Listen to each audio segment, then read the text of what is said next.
बिस्मिल्लाहिर्रहमानिर्रहीम। अस्सलाम वालेकुम जी, मैं नजमुल हसन बाजवा हूं। नाज़रीन, मेरे थंबनेल के ऊपर बड़ी अजीबोगरीब बात आपने पढ़ी है और बहुत सारे लोगों को इस पे देख के एतराज भी होगा। कुछ लोग हैरत में होंगे और कुछ लोग कहेंगे एग्जैजरेटेड चीज है। क्या वाकई general Asim Munir, field marshal general Asim Munir sahab, army chief of Pakistan general Asim Munir sahab मुल्क के नए सरबराह बनने जा रहे हैं? 27वीं तरमीम में क्या हो रहा है? क्या ये बात प्रैक्टिकली, जैसे मैं कह रहा हूं, ऐसे ही होने जा रही है या हो रही है, या उसका फैसला कर लिया गया है? क्या तैयारी की गई है?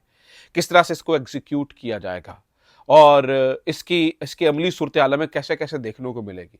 क्या पंजाब असम्बली में क्या हो रहा है? क्या किया जा रहा है? किस चीज की तैयारी यहां पे की गई है? और पाकिस्तान तहरीक इंसाफ की जो एक वाहिद गवर्नमेंट मौजूद है, क्या उसको भी खत्म किया जा रहा है? केपीके के अंदर सफाया हो जाएगा? इमरान खान को लेकर क्या प्लान किया गया है?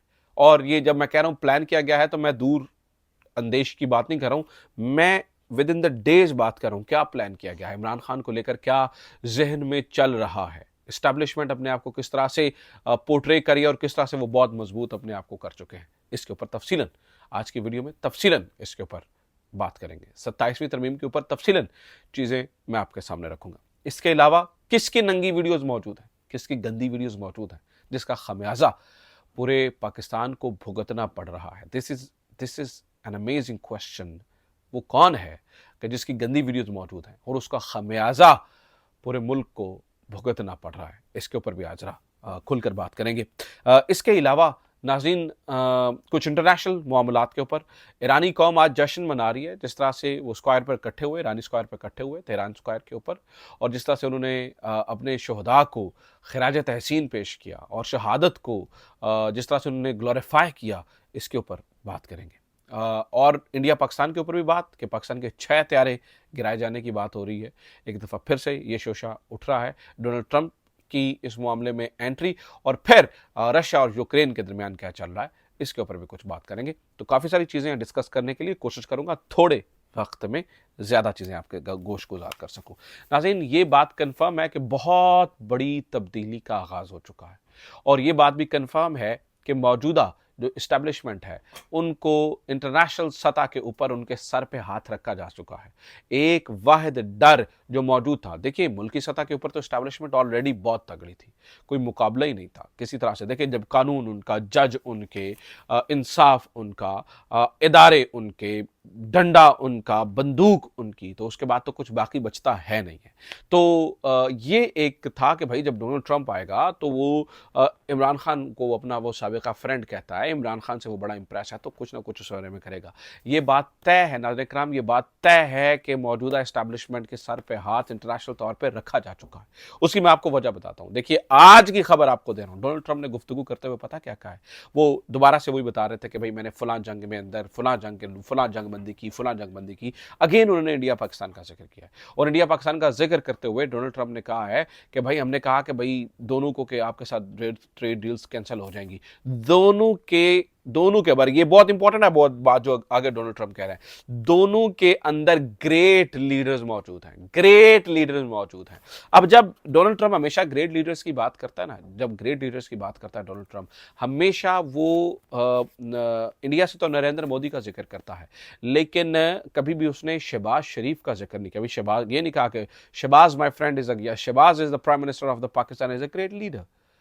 वो किसकी बात? क्या आप समझते हैं कि डोनाल्ड ट्रंप जैसा आदमी शहबाज शरीफ की को प्रेज करेगा, इज्जत करेगा, जिसे पता है कि वो अपने शायद दफ्तर के अंदर चाय भी अपनी मर्जी से ऑर्डर नहीं कर सकता? आपको लगता है कि डोनाल्ड ट्रंप उसको प्रेज करेगा? नहीं नाज़रीन किराम, रिसेंटली जनरल आसिम मुनीर से होने वाली मुलाकात के बाद भी डोनाल्ड ट्रंप ने इसी तरह की बातें की थी। तो जब वो कहता है कि बोथ हैव ग्रेट लीडर्स, तो इसकी बात है कि वो यहां पर जनरल आसिम मुनीर की बात कर रहा है। और यहीं पे बहुत इंपॉर्टेंट चीज मैं आपके सामने रखने जा रहा हूं। 27वीं तरमीम में क्या होने जा रहा है, ये यहां पे जरा इंपॉर्टेंट चीज सुन लीजिए। नजम सेठी ने, नाज़रीन किराम, इस बारे में दावा किया है, और ये बहुत बड़ा दावा है, बहुत बड़ा दावा। नजम सेठी ये दावा कर रहे हैं कि 27वीं आईनी तरमीम में इस्टेब्लिशमेंट को बाकायदा हिस्सा दिया जा रहा है इख्तियारात के अंदर। देखिए, क्या एस्टेब्लिशमेंट को दिफा के इख्तियारात में हिस्सा दिया जा रहा है? वो ऑलरेडी उनके पास है भाई, हर चीज तो ऑलरेडी उनके पास है, तो फिर किस चीज के अंदर बाकायदा हिस्सा? ऑब्वियसली ये सिविलियन मामला है ना, उनके अंदर बहुत सारी, तो ऑलरेडी आप ये देखिए, तो असल सरबराह वही है। लेकिन नाज़रीन किराम अब ऑफिशियली भी वो तमाम चीजें, वो जो हाइब्रिड मॉडल की बात कर रहे थे ना ख्वाजा आसिफ, वो अब प्रैक्टिकली हम कहते हैं ना आइन के मुताबिक चले, कानून के मुताबिक चले, तो अब आइन ही बदलने जा रहा है। जब हम ये कहते हैं कि यार ये चीज जो है ना आइन में ये लिखी है कि प्राइम मिनिस्टर सबसे ऊपर होगा, तो अब अगले आइन ही बदल रहे हैं। अब आइन के अंदर चीजें जो 27वीं तरमीम आएगी, नजम सेठी ये कह रहे हैं कि एस्टैब्लिशमेंट में उसको हिस्सा दिया जाएगा। This is something very new, this is something never ever ever happened in Pakistan. अब इसके ऊपर भी वो नजम सेठी कहते हैं, देखिए बात सुनिए, खास तौर पर जो डोनाल्ड ट्रंप से जो नासिर मुनीर साहब मिले हैं, ये एक तारीख का एक मुख्तलिफ वाक़या है, मुख्तलिफ वाक़या है। वो ये बताते हैं कि देखिए इससे पहले जितने लोग मिले हैं डोनाल्ड ट्रंप से, वो साबिका आर्मी चीफ सदूर की हैसियत से मिले हैं, वो सदर भी हुआ करते थे, यानी कि वो साबिका सदूर भी थे। अगर यानी अमेरिकन, डोनाल्ड ट्रंप की बात नहीं कर रहा हूँ, अमेरिकन प्रेसिडेंट से अयूब मिले थे तो साबिका सदर थे, सदर भी थे और आर्मी चीफ थे। अगर परवेज मुशर्रफ मिले थे तो सदर थे और आर्मी चीफ थे। जनरल नासिर मुनीर का मिलना ये पहला वाक़या है। तो नाज़रीन किराम ये ओवरऑल हर चीज़ जो है वो उसका क्रियाक्रम होने जा रहा है, मैं आपको बता दूं। और इसकी तैयारी किस तरह से चल रही है वो भी जरा सुन लीजिए। इसकी तैयारी बड़े ध्यान से और बड़े गौर से की जा रही है। उसकी तैयारी नाज़रीन किराम दो तरह से की जा रही है। नंबर 1, ये अंसार अब्बासी ने खबर दी। अंसार अब्बासी आपको पता कहाँ से खबरें लेके आते हैं, वो कहते हैं जी बहुत सारे लोग जो हैं वो पाकिस्तान तहरीक इंसाफ के नाअहल होने जा रहे हैं 9 मई के अंदर। 9 मई के फैसले होंगे, उसमें तहरीक इंसाफ के लोगों को नाअहल कर दिया जाएगा। एक तरफ से 2/3 सीटें, यानी कि 2/3 अक्सरियत ऑलरेडी कौमी असम्बली के अंदर हुक्मरान इत्तेहाद की हो चुकी है, 2/3 अक्सरियत पीटीआई की जरूरत है। हो भी तो वो आपको पता बंदे तोड़ देते होते हैं। लेकिन जो सूबाई सतह के ऊपर मुख्तलिफ सीटें जब अपोजिशन को मिल रही हैं, तो ख़ास तौर पर अब ये बताया जा रहा है कि केपीके के अंदर ऐन मुमकिन है कि JUI फे के वज़ीर आला होगा और बाकी सारी जमातें उसको सपोर्ट कर रही होंगी। JUI फे का वज़ीर आला नाज़रीन किराम पाकिस्तान तहरीक इंसाफ का कला कमा किया जा रहा है। बिल्कुल इस वक्त मैं आपको बता दूं कि जो इंटरनेशनल सपोर्ट है वो इस कदर जुड़ चुकी है हमारे मौजूदा इस्टेब्लिशमेंट बहुत ताकतवर है, बहुत ताकतवर है। आज से पहले इतनी ताकतवर नहीं थी जितनी ताकतवर इस्टेब्लिशमेंट अब है। और वो ये समझते हैं कि इमरान खान अब इस वक्त कमज़ोर पोजीशन पे है, क्योंकि ऑब्वियसली लोग नहीं निकले हैं लोग, और जिन लोगों को उन्होंने लगाया, जुनैद अकबर को लगाया तो माजरत के साथ अभी तक वो भी ठुस नज़र आते हैं। अली अमीन गंडापुर को लगाया तो वो आपके सामने ही है। तो ये आपके सामने की सूरत हाल है। कुछ भी नहीं, कुछ भी नहीं होने जा रहा है। कोई एक तहरीक, कोई बड़ी तहरीक मुझे अभी फिल वक्त चलती हुई नजर नहीं आने जा रही है, इसलिए क्योंकि तहरीक इंसाफ एक इंतहाई वीक पोजीशन के ऊपर है। इमरान खान की गाइडलाइंस को उस तरह से फॉलो नहीं किया जा रहा है, इमरान खान को माइनस किया जा रहा है। गंडापुर जैसे लोग जो है वो इमरान खान को माइनस करने पर तुल गए हैं। इमरान खान के वो अपने ही लगाए हुए लोग जो हैं वो इमरान खान की गाइडलाइंस को नहीं देख रहे हैं, तो ये कला कुमा कर रहे हैं। और इसी तरह की सूरत हाल नाज़रीन किराम पंजाब में अब देखिए कि फस्तायत इस तरह से बढ़ गई है कि मरीम नवाज की तकरीर के दौरान सिर्फ एहतजाज करने के ऊपर 26 लोगों की रुकनीत को मुअत्तल किया गया और इनके खिलाफ reference election commission of Pakistan में भेज दिया गया। इसके बाद और फिर क्या हो रहा है, ये इस तरह से मैं आपको बता रहा हूँ कि इस तरह से यहाँ इन सूबों से मिल रही हैं चीज़ें पता चल रही हैं। और नाज़रीन किराम अब ये देखिए कि ये जो सीटें दी गई हैं, और आप देखिए सारा चीज़ें जो बेड़ा गर्क होगी, हेल्थ कार्ड तो वो आज फाइनल नोटिफिकेशन पंजाब के अंदर हो रहा है, वो भी उसका भी खात्मा हो रहा है। ये जो सारी सीटें जो बंदर बाट की जा रही है, आप समझे एक आसरा आपको पाकिस्तान में नजर आता है और वो है जुडिशरी को भी मुकम्मल फतह कर लिया गया है। सदीक जान हमारे दोस्त हैं, भाई है, उसने लिखा है कि कुछ आईनी ओहदों पे मौजूद लोगों की वीडियोस का खमियाजा पूरा पाकिस्तान भुगत रहा है। तो कुछ लोग मौजूद हैं जिनकी नंगी और गंदी वीडियोस मौजूद हैं या किसी तरह की वीडियोस मौजूद हैं, और उन वीडियोस का खमियाजा मुझे आपको और हम सबको भुगतना पड़ रहा है। इस तरह से हम भुगत रहे हैं इस खमियाजे को, ठीक है। तो हर चीज़ उनके कंट्रोल में है, हर चीज़ उनके कंट्रोल में जा चुकी है। कोई वहम है तो उसको आप दुरुस्त कर लीजिए। मुझे असल देखिए अवाम और इमरान खान है, बीच वाला जो एक पूरा पोर्शन है ना वो गायब है। अवाम और इमरान खान इनका आपस में ताल्लुक़ है, बीच वालों को आप छोड़ ही दीजिए।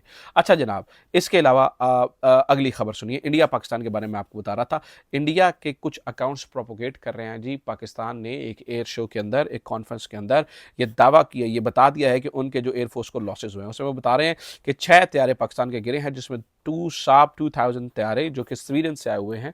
और ये जो साब 2000 तैयारे हैं ये इंतहाई शानदार तैयारे कंसिडर होते हैं। ये इलेक्ट्रॉनिक वॉरफेयर के अंदर इस्तेमाल होते हैं, सिग्नल्स को जैम करने के लिए और चीज़ों को इसलिए। और इसके अलावा एक 1C-30 तैयारा और बाकी 3 तैयारे बता रहे हैं। नाज़रीन किराम ये सरासर झूठ है, ये बकवास है, ये लगव है, ये घटिया एक प्रोपेगेंडा किया जा रहा है। इस तरह की कोई बात नहीं है।